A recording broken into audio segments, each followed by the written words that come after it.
Hi parents, I hope you're enjoying your fall break. I'm gonna make a couple videos during fall break. My goal for these videos is to be shorter than 60 seconds so that you don't have to listen to them for a long time. So first, this week, every single day at noon, I will be hosting a Zoom meeting.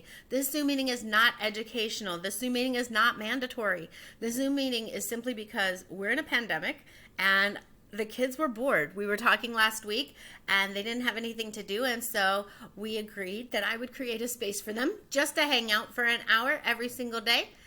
So if they'd like, they can go to the Zoom meeting. It's posted in all of my Google Classrooms, and it'll be from noon to 1 o'clock every day. Second, when we come back on Wednesday, October 14th at 5:30, we are all playing our first family game night. It is Goosechase, and I wanted to show you how to do it.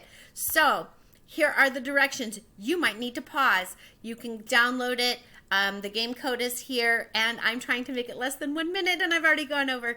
Have a great day. I will see you all later. Bye.